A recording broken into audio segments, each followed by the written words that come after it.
কথায় বলে যে শিক্ষা হলো জাতির মেরুদণ্ড, তাই না?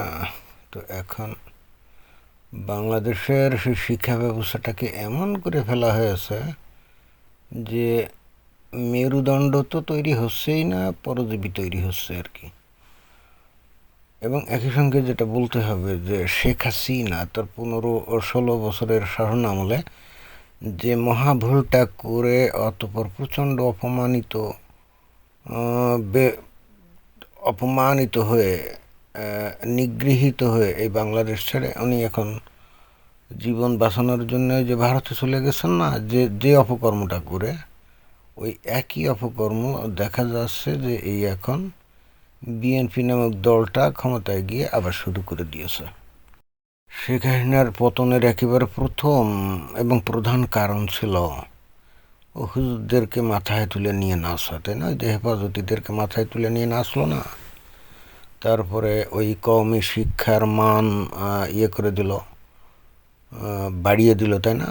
তো এইগুলো করে উনি তাৎক্ষণিকভাবে কওমি জননী উপাধি পাইছিলেন ঠিকই, কিন্তু যেদিন এই সমস্ত কর্মকাণ্ডগুলো উনি করছিলেন ঠিক সেদিনই নির্ধারিত হয়ে গেছিল যে তার পতন হবে খুবই মর্মান্তিক এবং অবশ্যই প্রচণ্ড অপমানকর।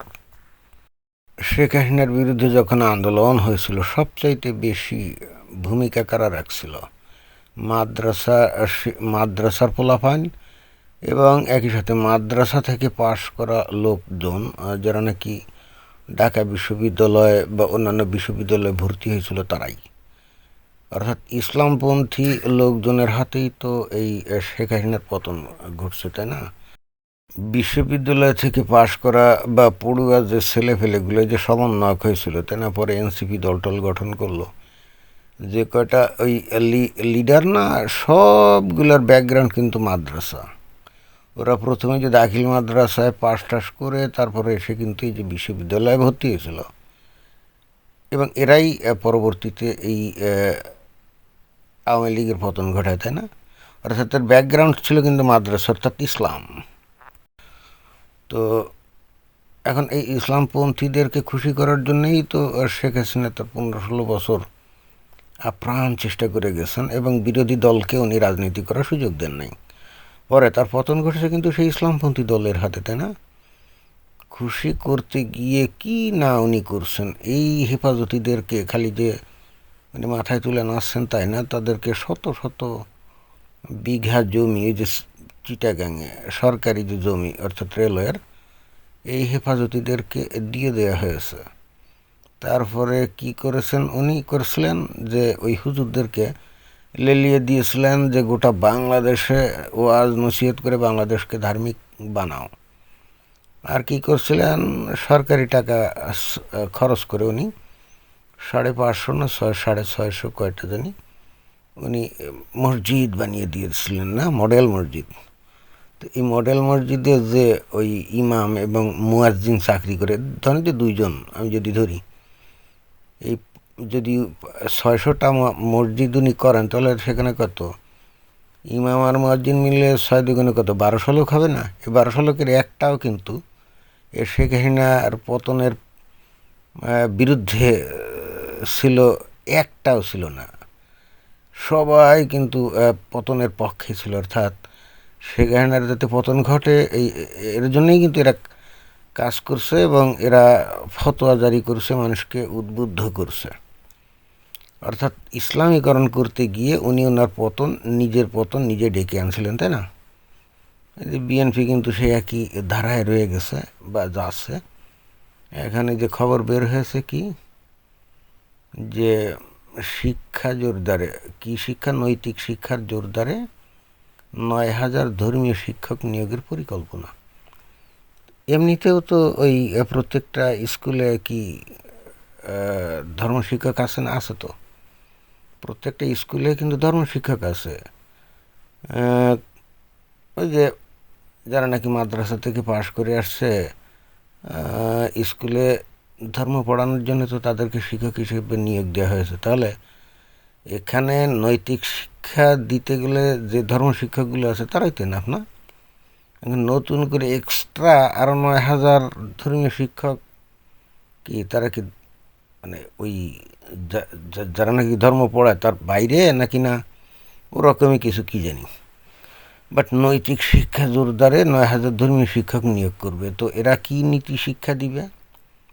এরা মাদ্রাসায় যে অপকর্মগুলো করে, তাই না? আমরা তো দেখছি ছোট ছোট যে বাচ্চাগুলো আছে তাদের সরু পাই পথে তারা একটা বিরাট অংশ, এক দুইজন অ্যাক্সিডেন্টলি দুই একজন না, তাহলে বিরাট অংশ করে অ্যাক্সিডেন্টলি দুই একজনের খবর প্রচার পায়, প্রকাশ পায়, কিন্তু করে বিরাট সংখ্যক।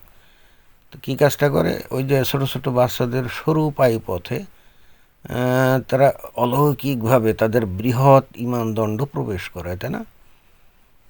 এগুলো তো আমরা দেখছি অনেক ক্ষেত্রে ধরা পড়ে, তারপরে থানা পুলিশ হয়, বিচার আচার হয়, কতটা কি শাস্তি হয় কে জানে। তো এরা নৈতিক শিক্ষা দিতে গিয়ে একেবারে সরু পাই পথে কীভাবে বৃহৎ ইমানদণ্ড প্রবেশ করাতে হয় এই শিক্ষাই কিন্তু তারা দেয়। তো এই শিক্ষা দিয়ে এরা কি নৈতিক শিক্ষা দিবে কে জানে, আমার তো মাথায় ঢোকে না। তার মানে নৈতিক শিক্ষা কী কারণে দিতে হবে? যাতে বড় হয়ে তারা কেউ দুর্বৃত্ত না হয়, তারপরে চাকরি বাকরি যদি করে দুর্নীতিবাজ না হয়, মাদক সেবন না করে, এটাই তো, তাই না? তো এইটা হলো এহসানুল হক মিলন, সে হলো শিক্ষামন্ত্রী। তো সে তো একসময় আমেরিকাতে থাকতো, তো সে কি দেখে নাই যে আমেরিকাতে লোকজন অফিস আদালতে ঘুষ টুস খায় না, দুর্নীতিবাজ না? এটা কি সে দেখে নাই? দেখছে তো। তো আমেরিকাতে কি এরকম মানে স্কুলে এরকম নৈতিক শিক্ষা দেওয়ার জন্য কি সেখানে ধর্মীয় শিক্ষক নিয়োগ করে নাকি না তাদের নর্মাল যে লেখাপড়া আছে তার মধ্য দিয়েই তো মানুষকে নৈতিক শিক্ষা দেওয়া যায়, তাই না? নৈতিক শিক্ষা দেওয়ার জন্য কি এই স্পেশালি মাদ্রাসার হুজুর নিয়োগ দিতে হবে? বাংলাদেশে যে হুজুরগুলো আছে এরা কতটা নৈতিক শিক্ষা শিক্ষিত, বেদান নীতি নৈতিকতাই বা কতটা মানে গ্রহণযোগ্য? বাংলাদেশের এই যে শিক্ষা প্রতিষ্ঠানগুলোর মধ্যে সবচাইতে বেশি দুর্নীতি হয় যে মাদ্রাসাগুলোতে। এক একটা মাদ্রাসায় যে পরিমাণ ছাত্র তারা দেখায় খাতা কলমে, বাস্তবে দেখা যায় যে তার 1/4 ছাত্র থাকে না। এখন ওই যে খাতা কলমে অত ছাত্রছাত্রী দেখায় কী কারণে? যাতে করে ওই মাদ্রাসার যে সরকারি সুযোগ সুবিধাগুলো পাওয়া যায়। একেবারে এটাই ছিল এক সময় এবং এখনও এই মাদ্রাসাগুলোর অবস্থা। তো ওই রকম একটা পরিবেশ থেকে যারা পড়াশুনো করে বের হয়ে আসে, তাই না, তারা নিজেরাই তো মানে নীতিহীন মানুষ। তোরা কী ধরনের নৈতিক শিক্ষা দিবে? মাঝখান দিয়ে যেটা হবে, সাধারণ শিক্ষালয়ে ছেলেপেলেরা পড়তে কী হবে? মৌলবাদী, ভয়ঙ্কর রকম মৌলবাদী হবে। এমনিতে হাজার হাজার মাদ্রাসা থেকে মৌলবাদী চিন্তা চেতনার লোকজন বের হচ্ছে প্রত্যেক বছর, তাই না? এখন সেটা স্কুলেও সম্প্রসারিত হবে, অর্থাৎ স্কুলগুলো আসলে হয়ে যাবে এক একটা উচ্চতর বা মাধ্যমিক মাদ্রাসা।